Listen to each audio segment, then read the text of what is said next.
الحمد لله وكفى والصلاة والسلام على عباده الذين اصطفى خصوصا على أفضلهم وخاتم النبيين محمد الأمين وعلى آله وصحبه أجمعين وبعد. Brother Chairman, my dear student Shirazuddin Adam Shah, Professor Meera, brothers and sisters in Islam here at the International Islamic University in Gombak in Kuala Lumpur, Assalamu alaikum wa rahmatullahi wa barakatuh. A jigsaw puzzle is something that you were children once upon a time, weren't you? And you did play with jigsaw puzzles. A jigsaw puzzle is something in which you have lots of bits and pieces, each one with a little picture or part of a picture. And you have to use some measure of insight to put the pieces together. By studying each individual piece, and if you succeed in putting all the pieces together, then you will see the whole picture.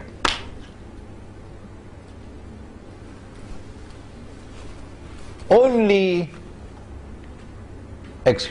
my opinion, and you are free to differ with me, is that only Islamic eschatology today can put the pieces together and give us the big picture, which explains events which have been mysteriously unfolding in the world and which are accelerating at this particular time, which can explain the coming economic crash, financial crash, monetary crash, concerning which Dr. Meera has done such a splendid job this morning. I'm jealous of him. I don't know how he can do it, and yet do it so simply and press all the buttons so beautifully to explain to you the crash that is coming and why it is coming. You know me, that for 15 years or more I have been saying that the US dollar is going to collapse. I've been saying more than that the US dollar must collapse. And I was not doing that because of economic or monetary analysis. I was doing that on the basis of my studies in eschatology. Eschatology, الزمان is so easy, but this big word is so difficult. الزمان, the study of the end time, the study of the end of history. How did I know that the US dollar must collapse, and with it that the US dollar, the US economy would crash? In 2004, in a lecture in Trinidad on Dajjal, which is all over YouTube, I used the words flying high. You're flying high now, but tomorrow the crash is coming. That was 7 years ago. And that when the crash comes, it's going to bring down the entire monetary system. It's going to bring down all the paper money in the world. This, you know, the stuff that we have in our pockets, the bogus, fraudulent, utterly haram paper money.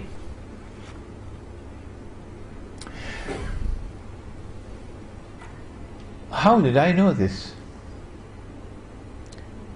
It's because of the study of the Quran and the study of Nabi Muhammad alayhi salatu wasalam, his ahadith. A number of things are coming together at this particular time.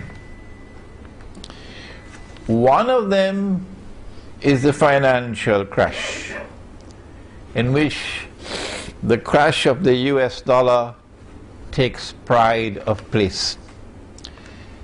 As Dr. Meera just said, Allahu Alam, Allah knows best, and when we give an opinion, and we are entitled to give an opinion, we can be right, we can be wrong.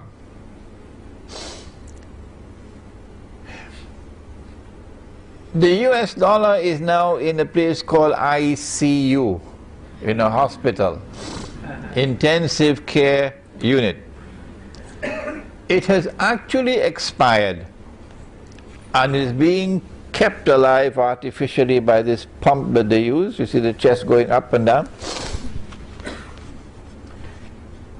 But the plug is soon going to be pulled, and then it will be pronounced dead. And the US government knows that very well. That if Israel attacks Iran, that's it. The link between oil and the dollar, as Dr. Meera just explained, if the price of oil shoots up, the implication is that the US dollar is heading down.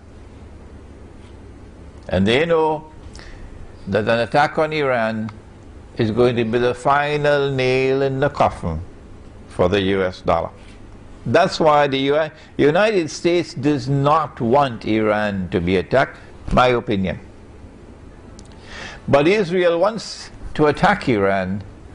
Among the reasons is to bring about the collapse of the US dollar. If the US dollar collapses, then automatically the US economy will crash. Remember, this is the international currency. In the same way that its predecessor, the sterling pound, when we were children at school, was the international currency. Today the US dollar is the international currency. There is going to be such massive financial loss in the United States in particular. White America losing most of its wealth, and black America doesn't have much.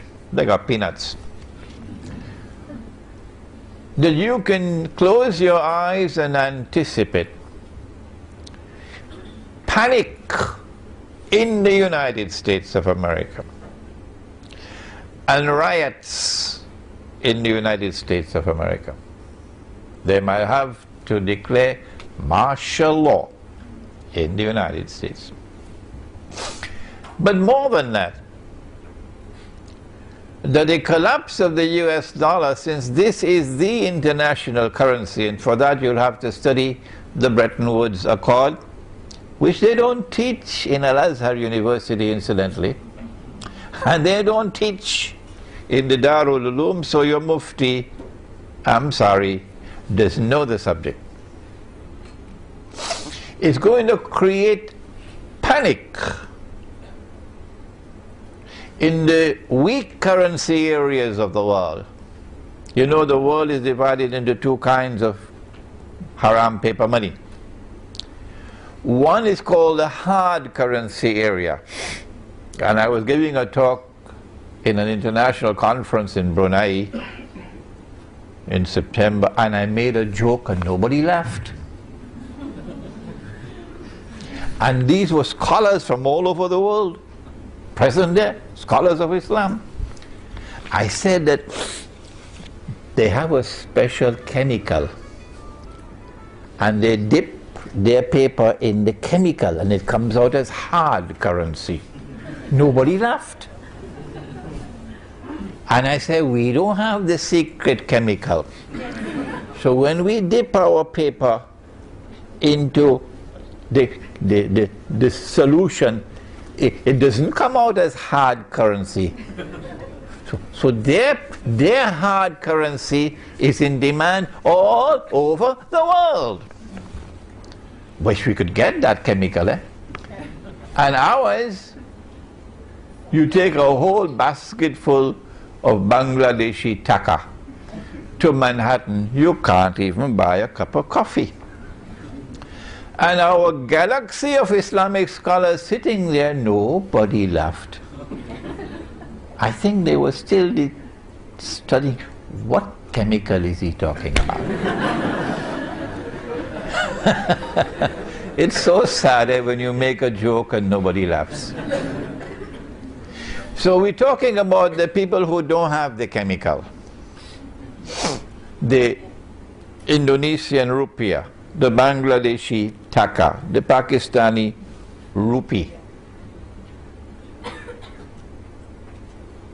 There's going to be panic as people struggle and rush to dump their paper because the price of bread is climbing every hour. Runaway inflation. Mm-hmm. We are now on the brink of momentous and indeed monstrously evil change in the world as never before, ever before experienced in human history. And where are the scholars of Islam who are arguing with us? What is his Aqidah? Where did he get his ijazah? Is he a Sufi? And yet these are our brothers. And they are our brothers, and we do not speak disrespectfully of them. Who would declare of us, don't listen to Imran Hussein, who for 15 years now was able to see that this is coming. They still can't see that it is coming. They cannot understand the Arab Spring, that it is preparatory to the Arab slaughter. A number of things are taking place at the same time now.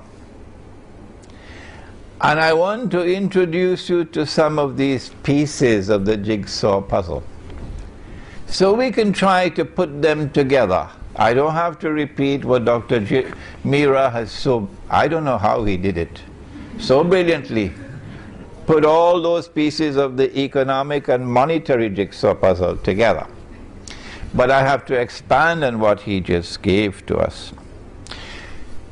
Additional to the economic and financial and monetary crisis of the moment, there's something else happening since 9/11. A proliferation of wars in different parts of the world, mostly the world of Islam. And if you notice something, in nearly all of these wars, or in fact in all of these wars, it is Uncle Sam. It is Uncle Sam who has to send his troops most of all. The American military is involved up to its throat. Yes, there is help from NATO, from the rest of NATO. And there is a pocket of presence, support from Japan and from Australia and from other places, but that's token support. But the brunt of the fighting is being done by the American military.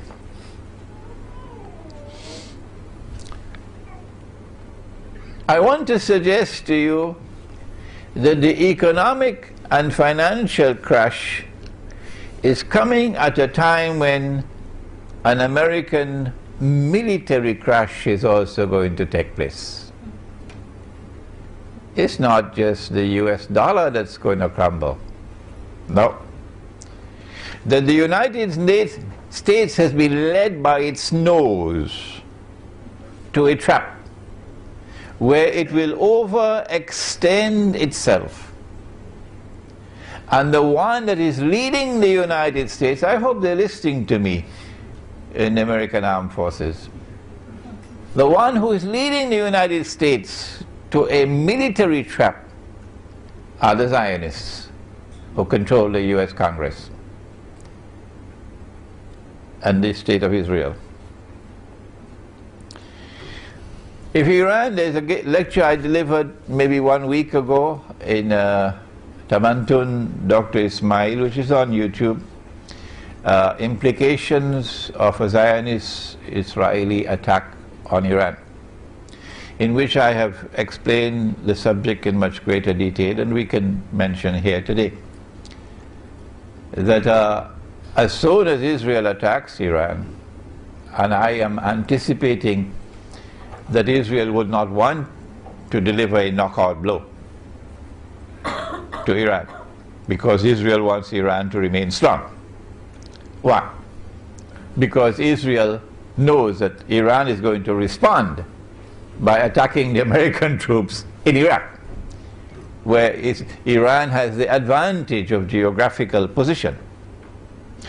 And Iran has a second advantage of the majority of the population of Iraq will be supporting Iran, because they are Shia.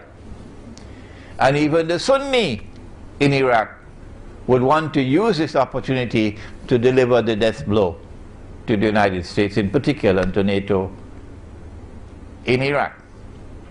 And so the implication of an Israeli attack on Iran is that the United States is going to be back to the wall in Iraq, fighting for survival. I have also suggested, and remember, I can make mistakes, and I have made mistakes in the past. I am anticipating that Iran will also attack and take Bahrain, which should not be easy for them. It should not be difficult for them. And once Iran takes Bahrain, remember again the same situation, that in Bahrain the overwhelming majority would be in support of Iran, and a small and strange minority of oppressors would be opposing Iran in Bahrain.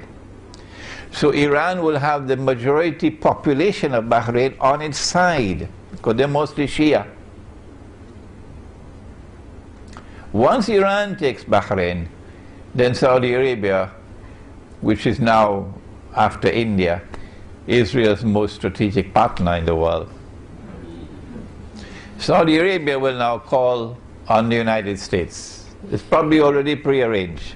Maybe they have a secret defense treaty.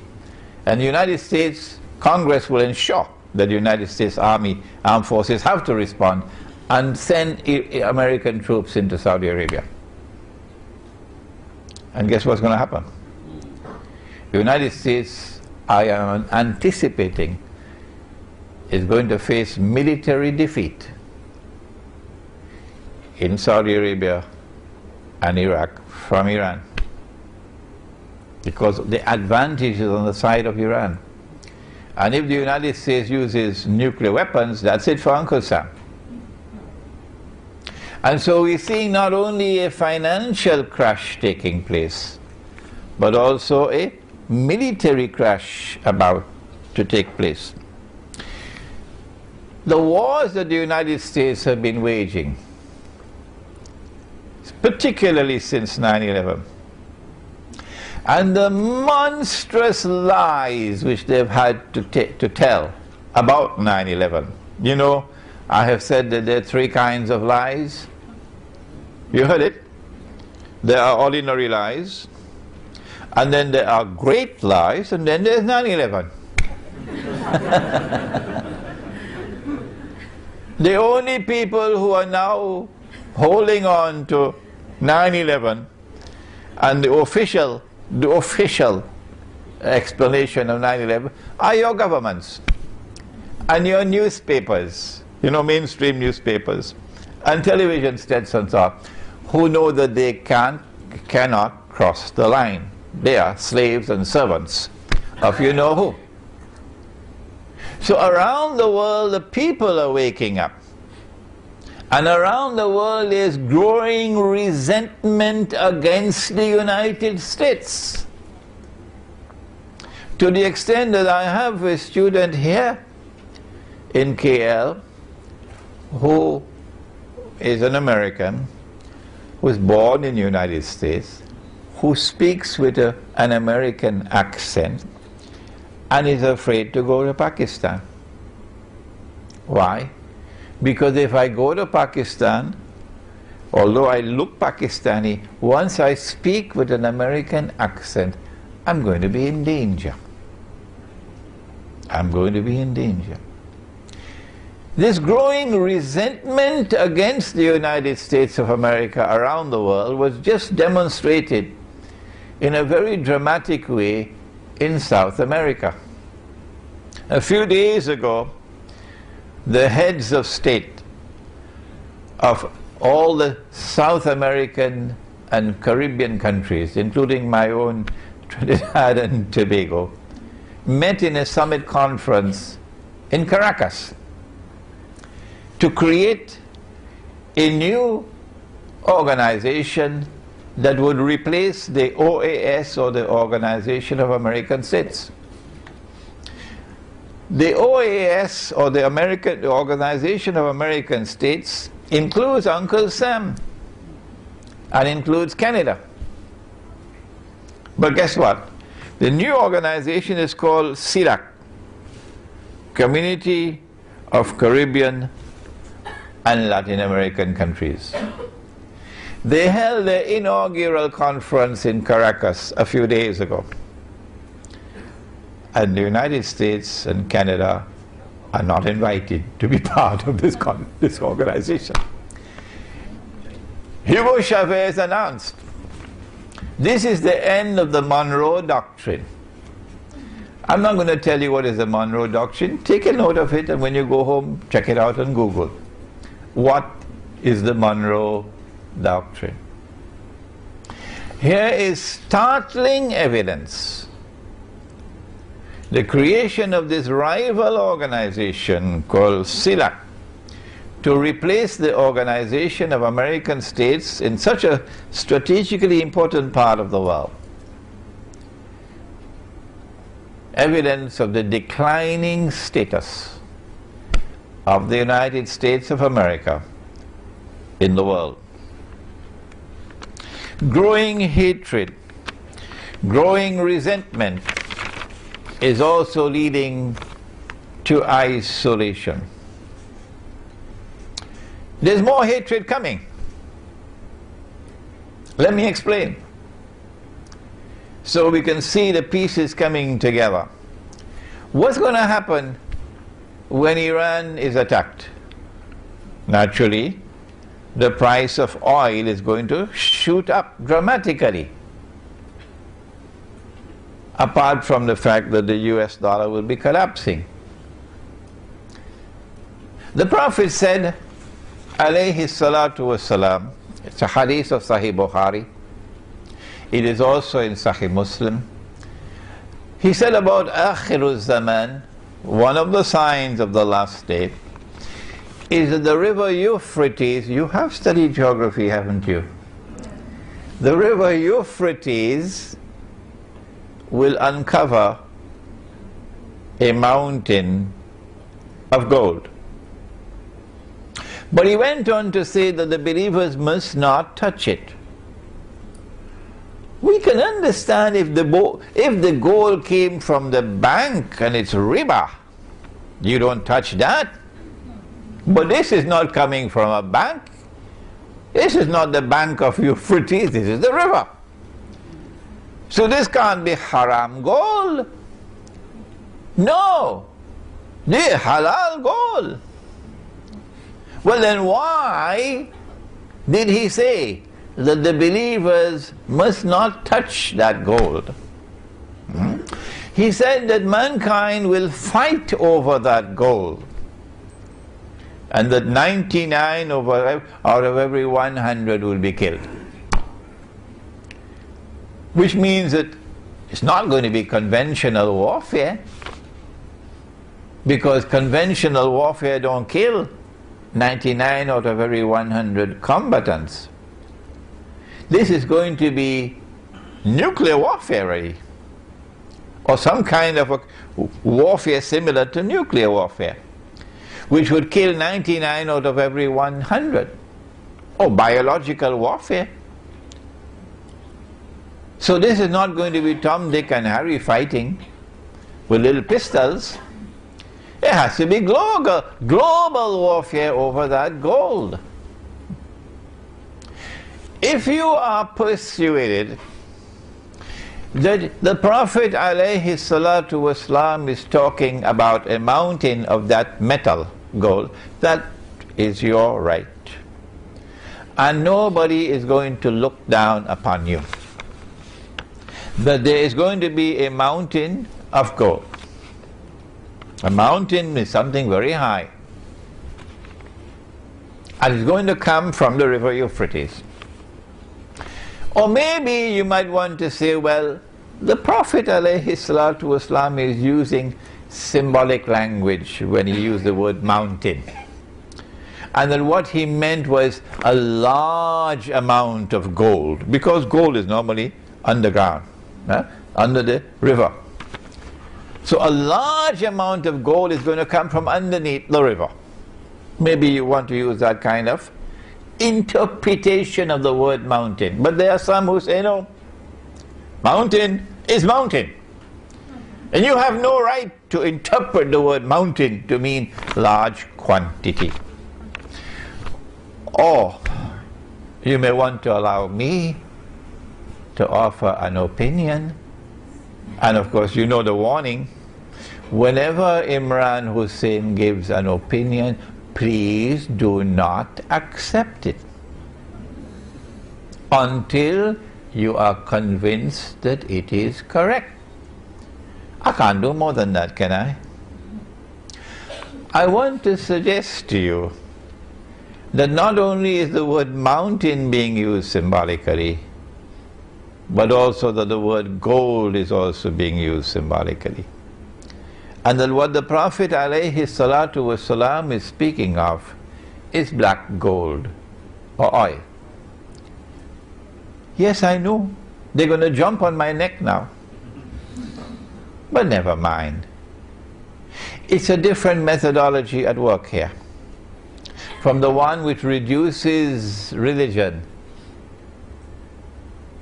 to text and insists that the text must always be interpreted literally, the Protestant version of Islam. Whereas I am offering a different methodology, where I'm using, if you'll excuse me, spiritual insight to try to put the pieces together to make a meaningful whole. That the black oil, the black gold or oil, as soon as it was discovered anywhere in the world, the Zionists immediately made sure they took control of it. Everywhere in the world that oil was discovered, the Zionists ensured they took control of it. They even had control of Venezuela's oil until Hugo Chavez came along. They even had control of Iran's oil. And they engineered a coup d'etat to overthrow Muhammad Mossadegh so that they could recover control over that oil until the Iranian Revolution came along and they lost control of that oil. Why did they want to take control of oil, the Zionists? Because oil became the machinery of a new world economy, an industrial economy. It made the factories work. It gave us transportation. You are now hooked onto oil for transportation. You are now hooked hooked onto oil and to fertilizers for agriculture. You are hooked onto oil for industrial manufacturing. You can't do without oil. And the day that you don't have oil, you're going to have riots. So guess what's going to happen now when Israel attacks Iran? That's why he said the believers should not touch it. Meaning, do not allow yourself to become dependent on that oil, because it's a trap. I remember an engineer in Lahore in Pakistan. He's passed away now, may Allah have His mercy on his soul,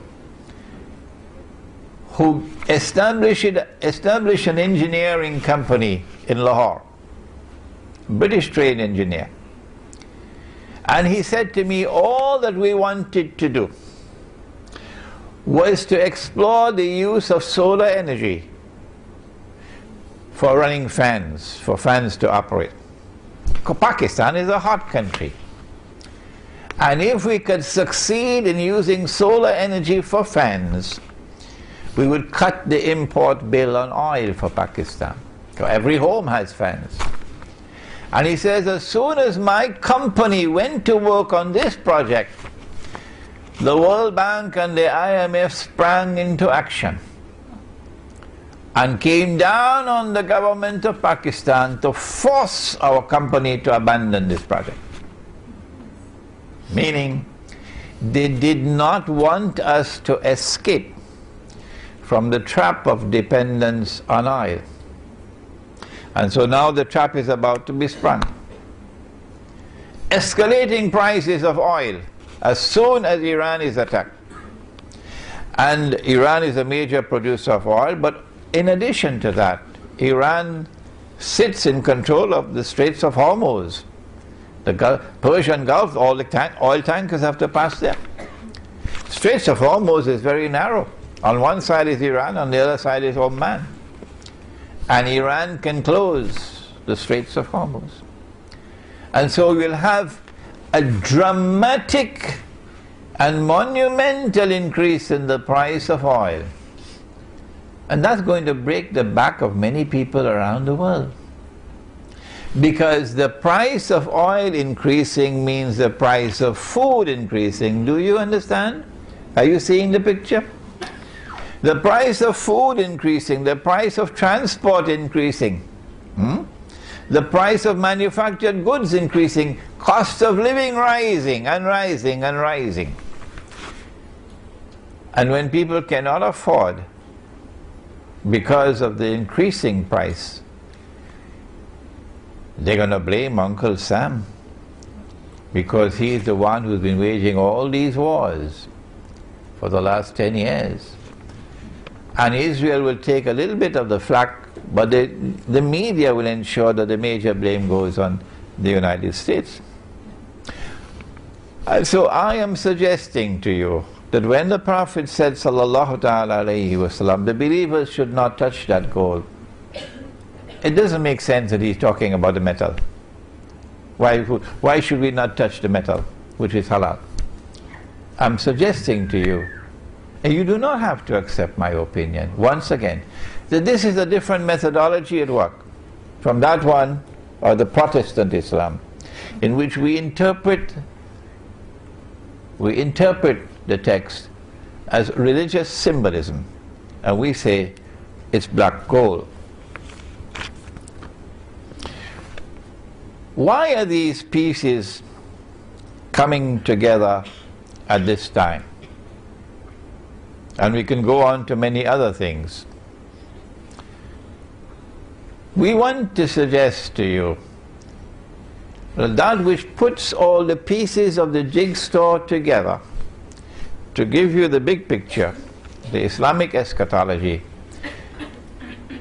is saying to us that the time has come for the United States of America to be replaced as the ruling state in the world. And for those young students who we have here today, and there's so many of them, let us explain what is a ruling state. To rule the world as a ruling state does not mean that you have to rule every square inch of downtown Chicago and Jakarta. No!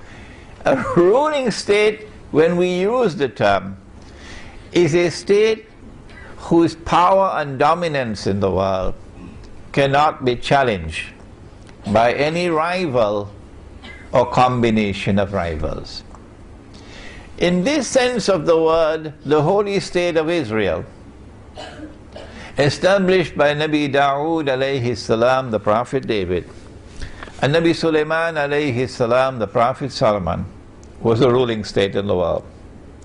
And Nabi Sulaiman alayhi salam made the dua which is in the Quran, that Allah may grant that no state in history could ever rival this state, the holy state of Israel. And so came the status of a ruling state. You know about Jerusalem in the Quran, I forgot it over there, it's at the back. Jerusalem in the Quran, we explain the hadith of the Prophet ﷺ about 3 ruling states. 3 ruling states created by Dajjal in his 3 stages of his mission. Before Dajjal will emerge in this world of space and time as a human being. He would be a Jew. He would be a young man. He would be powerfully built. He would have curly hair. And from Jerusalem he's going to declare, I am the Messiah. And all the Zionists, the Christian Zionists and the Jewish Zionists and their followers, would say, yes, he is the Messiah. But you and I know that would be a lie. He is someone who has been created and programmed to impersonate the Messiah. And you and I know that the Messiah is the son of Mary, Nabi Isa alayhi salam, the Prophet Jesus. He would be Dajjal, the false Messiah. And the time has now arrived in the process of history where, after having created Britain as the first ruling state with something that they call Pax Britannica, and then having caused or engineered the collapse of Britain and its replacement with the United States of America as a second ruling state in the world with something that they call Pax Americana, we have now reached that moment in time using our methodology which they reject. Protestant Islam rejects our methodology, and Protestant Islam says, don't listen to Imran Hussein. Don't listen to him. He has no Aqidah. He's a Sufi. Well, go ahead. Go ahead. But you're still my brothers. And I don't speak disrespectfully of you. But this methodology is delivering the goods. This methodology is explaining the world today. And I won't end without explaining the methodology.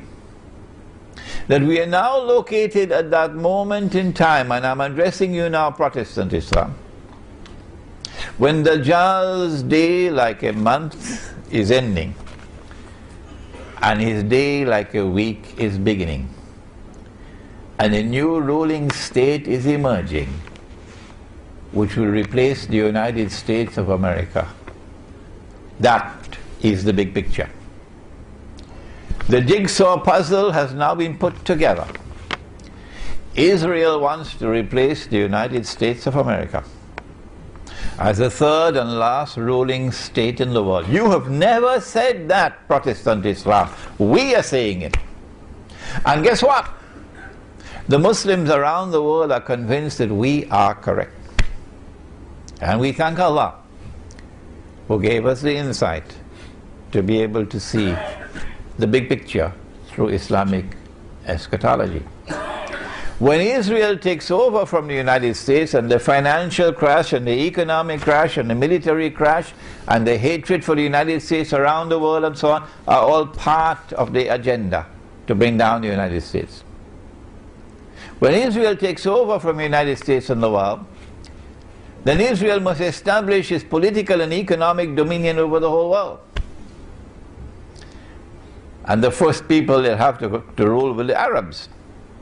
Of course. Otherwise no Jew will accept this as a ruling state. And so the Arab Spring has come at this time to facilitate the wars that Israel will have to wage in order to subdue the Arab world and establish an Israeli political and economic dominion over the Arab world. And yet Arab Islamic scholarship knows nothing about this. Arab Islamic scholarship knows absolutely nothing about it. That is our predicament today, that we need a new generation of scholars of Islam using the methodology that we are offering to be able to read the world correctly. It is at this time that we have to ask, why is it that Protestant Islam has emerged at this time with an insistence that religion is based on texts, that your hands have to be here and not here, and that your feet have to be like this and not like this, and that your pants or your pajama must reach here and not there? I'm still using respectful language. You should have heard my teacher, Maulana Fadlur Rahman Ansari, rahimahullah. He thundered at them 40 years ago. He gave them, he blasted them left, right and center. But Imran doesn't have his thunder. My teacher of blessed memory, Maulana Fadlur Rahman Ansari, rahimahullah.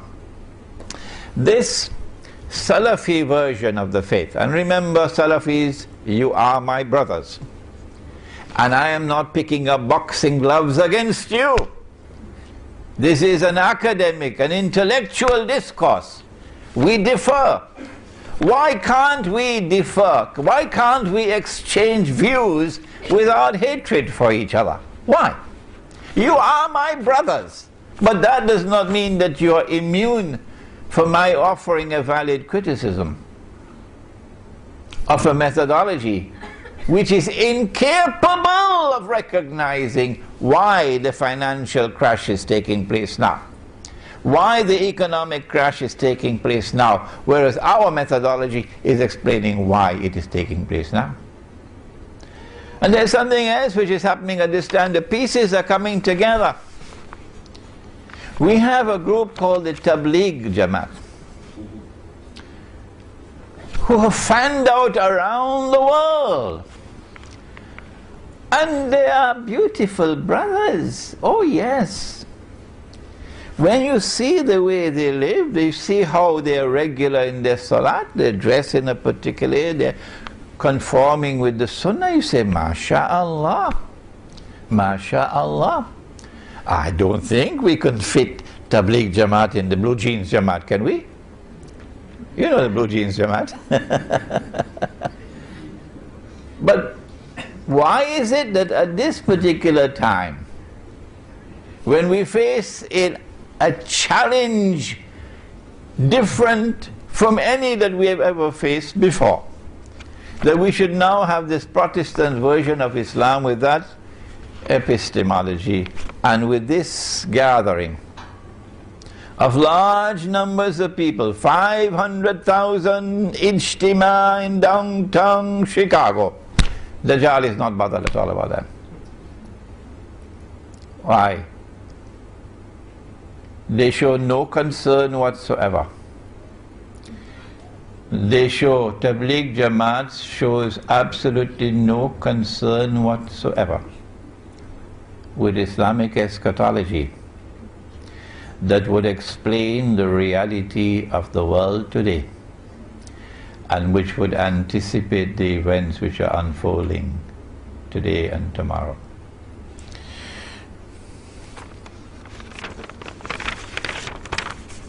I say that this is not happening by accident. And it is time for us to deliver a wake-up call, lovingly of course, not with boxing gloves, to all those who are members of the Tabligh Jamaat, the only Jamaat in the world, incidentally, which has closed the doors of the masjid to me wherever in the world I have gone. I cannot go into a masjid controlled by Tabligh Jamaat to teach them that which they do not know. And they don't have the teachers to teach it. Most of the Salafi masjids are the same except for, and may Allah bless him, Sheikh Faiz in Sydney. Sheikh Faiz, who is the foremost Salafi Sheikh of Australia, graduate of the Islamic University of Medina. And when I was in Australia for my second visit in 2002, Sheikh Faiz came to my home where I was staying and brought a Lebanese breakfast one morning so we could sit down and have Lebanese breakfast, and then invited me to his center to give a lecture on Islam and the international monetary system. And before the lecture could take place, he asked me to come into his office. And he said to me, Sheikh Imran, I want to become your student.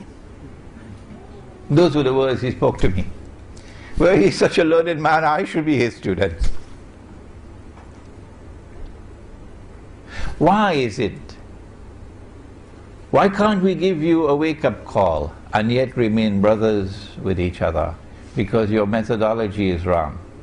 You're putting your head in the sand like an ostrich in Tabligh Jamaat and not paying attention to understanding events unfolding in the world is dangerous for the Ummah. It's like sleepwalking through history. I thought Ronald Reagan was the only one who did it. But that's what you're doing, Tabligh Jamaat. Do not be annoyed with me. Do not be offended. Because you are my brothers.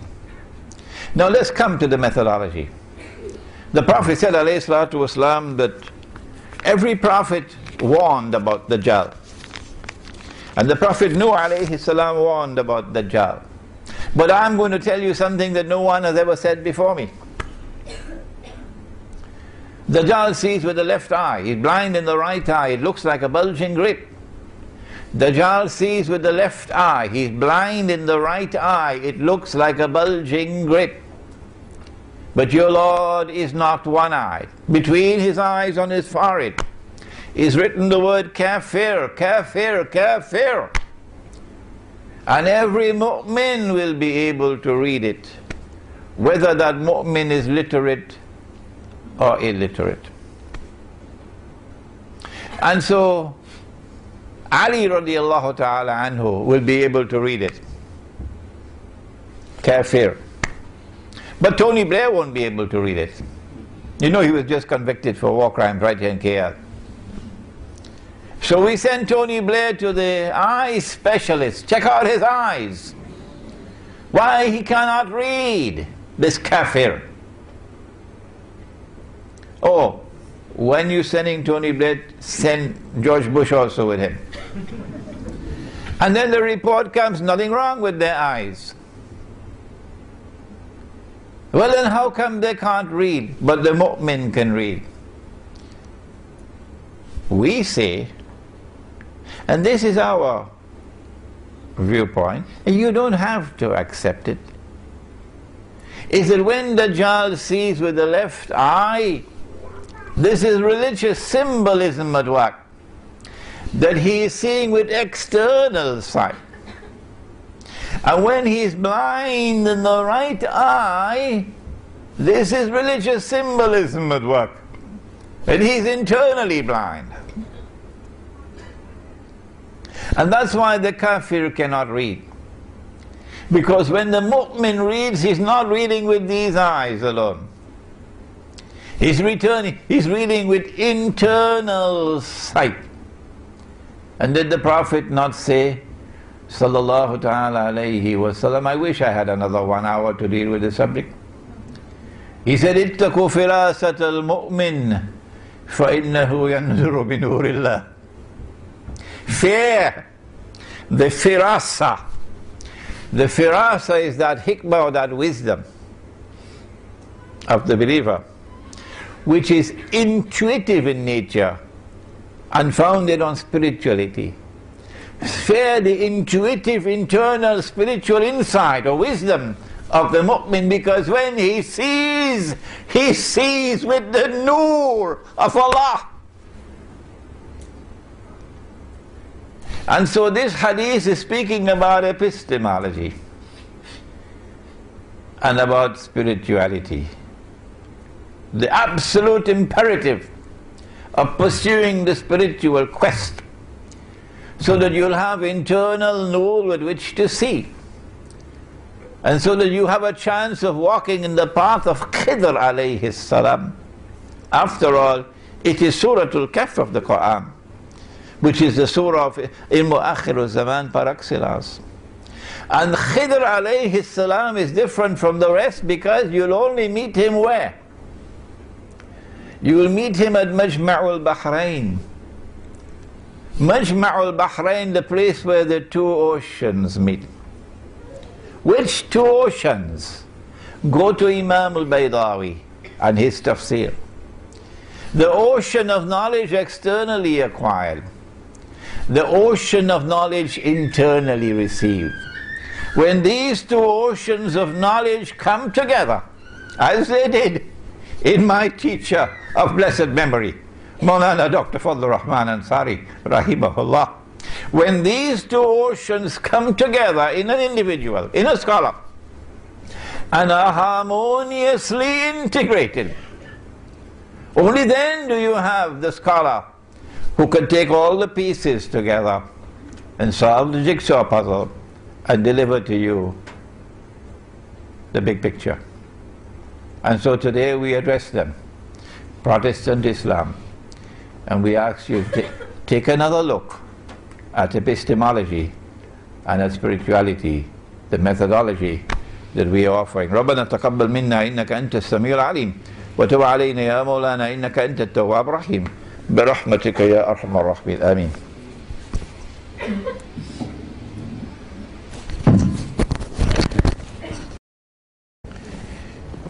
There are those who believe that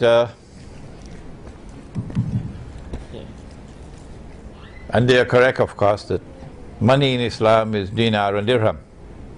And there are lots of dirhams at the back there, you can take a look at them. Money in Islam is dinar and dirham. Malaysia is minting dinar and dirham now. However, dinar and dirham are still prohibited in this country as legal tender. I understand that Bank Negara is tolerating it because they are interpreting it as barter. Barter. So dinar and dirham is not money, it's a commodity being bartered.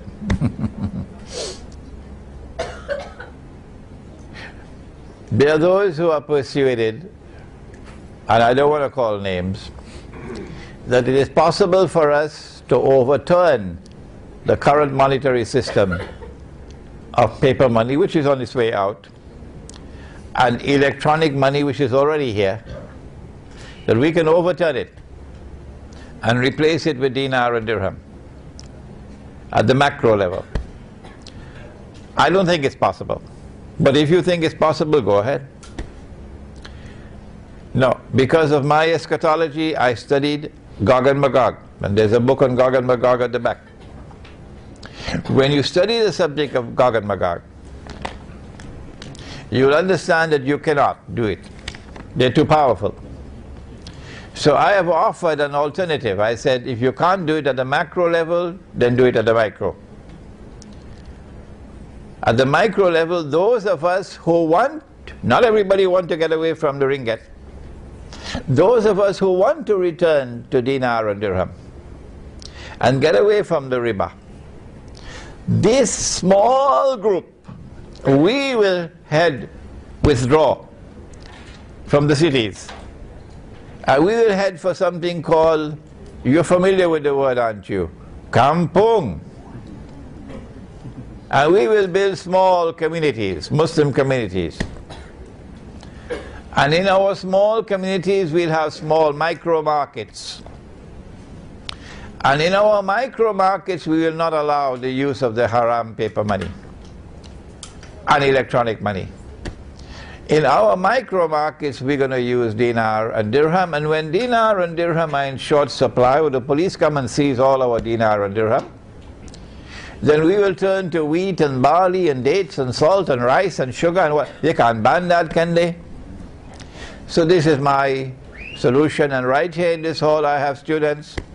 Right here in this hall now I have students who are working actively to do precisely that right here in Malaysia. Next question, please.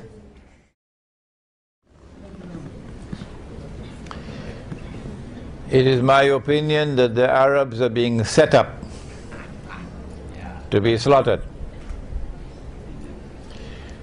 Israel has already decided that Israel has to wage big wars to subdue the Arabs. And these wars may include biological warfare, because the Prophet ﷺ prophesied that the Arabs are going to be wiped out by plague. Swine flu, taste of things to come. But Israel does not want to wage her big wars and appear naked before the world as an aggressor, because they want Pax Judaica to look good. And so you bring an Arab Spring, but you can only bring that Arab Spring after you have tortured the Arabs for 40 years, humiliated them, barbaric oppression for 40 years. Only then can you bring an Arab Spring.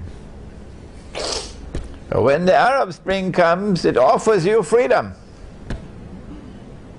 That's what they did with the Soviet Union and communism. In order for the United States and Western Europe to look good, they had to engineer a Bolshevik revolution that brought into being communism.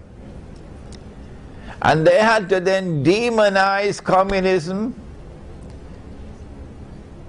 as a prison where people had no freedom. They had to do that to offer a contrast. We are the free world. What nonsense. We have the free market. What rubbish. Which free market? But we swallowed the garbage, didn't we? This is the free world. And this is free trade, and this is the free market, and all that rubbish and garbage. Why? Because they created communism to use that as the bogeyman. And after they had finished that job, then they demolished communism. We don't need it anymore. Similarly, they did that with the Arabs for 40 years, so that they could come with the Arab Spring. You could not have an Arab Spring without those 40 years of torture and oppression. If you had a beard and you land in Egypt as an Egyptian, you're in trouble. Tunisians couldn't go to the masjid. Women couldn't be in hijab. A president in Tunisia said, Ramadan is not conducive to economic growth. And then another one wanted to take Ramadan out of the summer, or put Ramadan at a time when everybody would be relaxing and so on. Change it from Ramadan, the fast. The Arab Spring is meant to bring about elections, democracy, so-called freedom. And in these elections you could close your eyes if you understand Islamic eschatology. The Islamic parties have to win. They have to have landslides. How did I know this? I said it months ago. I don't have an angel whispering into my ear. I don't have a jinn. All the jinn are in Washington. I'm not a prophet. How did I know that the Islamic parties are going to win the elections, in the Arab elections? It's because of Islamic eschatology, you dum-dum. Why don't you study it? But you cannot study Islamic eschatology unless you use this methodology. Majma'ul Bahrain. When the Islamic parties win the elections and form government, number one, you have to bring Sharia. Number two, you have to support the Palestinians. And on both fronts they have time bombs waiting to explode. And then the Islamic parties and governments are going to be declared terrorists. And then Israel will be able to wage her wars while claiming to the world, we're only defending ourselves from terrorists. Are we saving mankind from the menace of Islam? That's why. What can you do? You can start in the Arab world by creating a new generation of scholars of Islam who have the capacity to study and deliver Islamic eschatology, that you'll understand the reality that you're facing in the world today. Unless you understand that reality, you cannot respond to it. Yes, I believe that there are going to be more of these monstrous acts of terrorism, that the Israeli Mossad will engineer and the CIA, and then they put the blame on us. Yes, I believe it's going to be coming. In addition to the very valid point made about monetary matters, Islamic banking is also fraudulent on another front. Nabi Muhammad ﷺ would sometime buy goods and he would not have the money to pay for it. So the shopkeeper would give him time to pay. When you buy and you're given time to pay, this is called a credit transaction. Credit transaction. So a credit transaction is halal in Islam. But there is no evidence that the shopkeeper was allowed to raise his price because he had to wait for his money. And so credit price and cash price had to be the same. If credit price is higher than cash price, higher purchase, or murabaha. If credit price is higher than cash price, the difference between the two would be because of time. That money can increase over time. If you believe that money can increase over time, you are misguided, dangerously misguided. Because Allah says no, money cannot increase over time. That transaction is invalid. That is riba. But the Islamic banks, now they are beginning to understand that the tide is turning against them. So now they're back to the wall. But their so-called murabaha is not halal at all. It's actually riba through the back door. What is Protestant Islam? Let me repeat. A religion, a conception of religion, which came in the European world, which gave to itself the name Protestantism when it broke away from the Roman Catholic Church, and which insisted that religion was based on texts, T-E-X-T-S, and that the texts must be understood literally. This methodology of Protestant Islam, this methodology came to the Muslim world. It started with Muhammad Abdul Wahhab in Saudi Arabia, with a movement. I didn't coin the term, so don't take out boxing gloves for me. The world of Islam chose to call it the Wahhabi movement, so do not fight me over it. For how so long? The whole world of Islam has been calling it the Wahhabi movement. Now you want to fight me over the word? This movement now calls itself Salafi. And I am saying to them, and they are my brothers, and I am not fighting them, I am saying to them that you have the Protestant version of Islam. And in this Protestant version of Islam, where you confine yourself to the study of text, this is your primary concern, not the nur, but the text, and that you interpret the text literally. This, you cannot understand Islamic eschatology, you will not be able to understand the world today, you will not be able to do what I just did, to say that the economic crash and the final financial crash subserve another greater whole, and that is Israel's ambition to replace the United States as the next ruling state in the world. Do the Salafis have this understanding? I gave a lecture at Cyberjaya a couple of months ago, I think during Ramadan, the Muslim youth in a glamorous world. The lecture is on YouTube.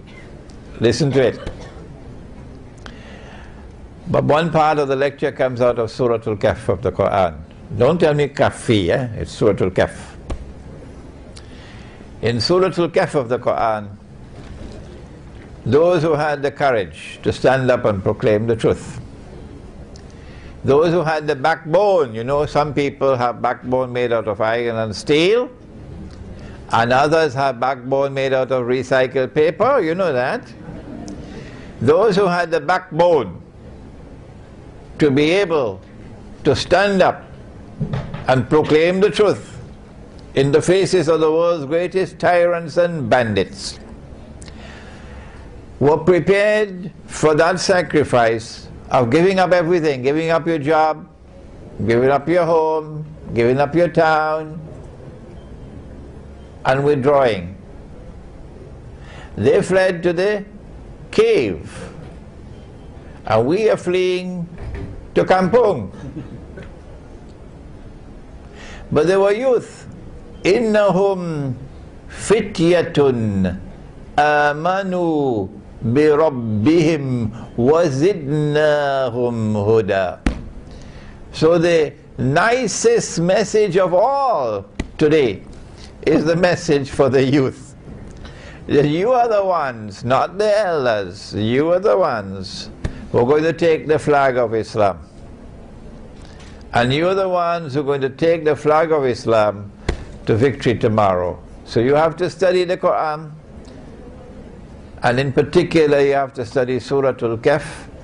And I have at the back 3 books of Surah Al-Kahf. It's a quartet. The first one is Surah Al-Kahf, the tafsir, the explanation. That's at the back. The second one is Surah Al-Kahf in the modern age, which is the ta'wil, the interpretation. That's at the back. The third one is Gog and Magog, an Islamic view of Gog and Magog in the modern world. That comes out of Surah Al-Kahfi. And if you send me less emails, I'll be able to write the 4th one. An Islamic view of Dajjal, the false Messiah. This is my interpretation, and I can be wrong. I said that when Nabi Ibrahim alayhi salam saw in a vision that he must sacrifice his son, or he is sacrificing his son, Nabi Ismail alayhi salam. And then he went to him and he said to him, Ya bunayya inni ara fil manami anni azbahuk fanzur maza tara. The son then replied, Ya abati fa'al ma tu'mar. Oh my son, this is what I have seen in my sleep. How do you respond? And the son replied and said, Oh father, do as you have been commanded. So the son and the father understood it to be a divine command. And when he was about to sacrifice his son, then Allah subhanahu wa ta'ala called out to him by name, Ya Ibrahim, by name. قَدْ صَدَقْتَ الرُّؤْيَا. You have already fulfilled the vision. The vision never required of you to actually take a knife and cut your son's throat. Without doing that, without taking a knife and cutting your son's throat, you have already fulfilled the vision, indicating that what Allah wanted of him was acceptance of the slaughter. Acceptance of the slaughter. The Prophet said, sallallahu ta'ala alayhi wasallam, the best of those who came from Nabi Ismail alayhi salam are the Kinana. And the best of the Kinana are the Quraysh. And the best of the Quraysh are Banu Hashim. And I am the best of Banu Hashim. Indicating a straight line from Nabi Ismail alayhi salam to the Arabs. And so I have suggested, and I can be wrong, I have suggested that what this vision was intended to convey was that there is a slaughter of Ismail alayhi salam which is to come at the end of history. And the slaughter of Ismail alayhi salam is the slaughter of the Arabs. And Allah wanted this acceptance from Ibrahim alayhi salam, because this was required as part of the divine plan for the Jews to be punished with the greatest punishment that has ever been punished upon anyone. And so when the Arab slaughter takes place tomorrow, those innocent Arabs are not those who are worshipping Washington. They have the Qibla in Washington. Those innocent Arabs who now face death will know we are dying because Allah wanted this in order for His plan to ultimately be concluded, with the Jews running behind, not all Jews, the oppressor, running behind trees and stones, and then the trees and the stones speaking and saying, Ya Muslim, هذا يهودي ورائي فتعال فاقتل. There's a Jew hiding behind me, so come and kill him. Indicating that universal hatred for the Zionists will reach fever pitch in the world, and the strike on Iran is putting the last nail in your coffin.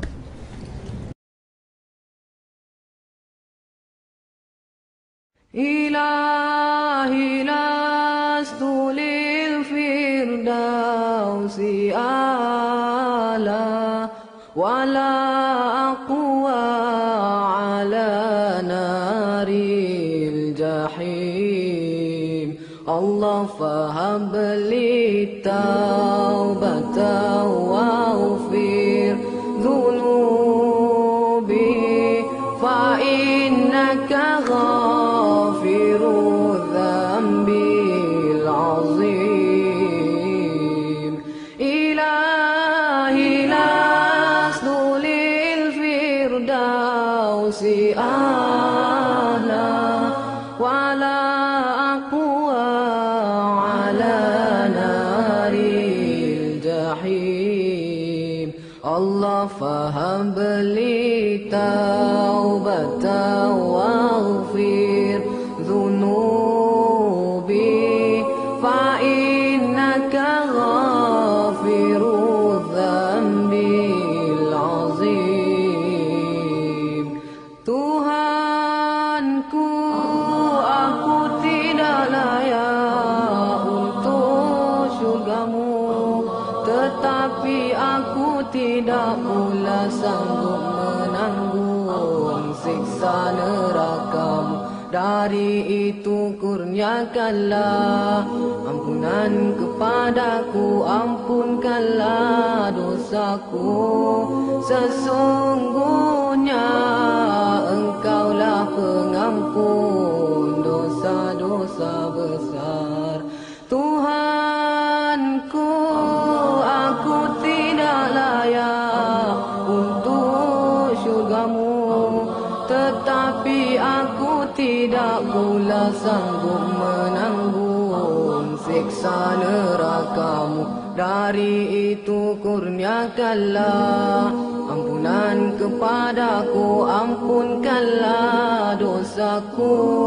Sesungguhnya Engkaulah pengampun dosa-dosa besar. Ilahi lastulil firdausi ahla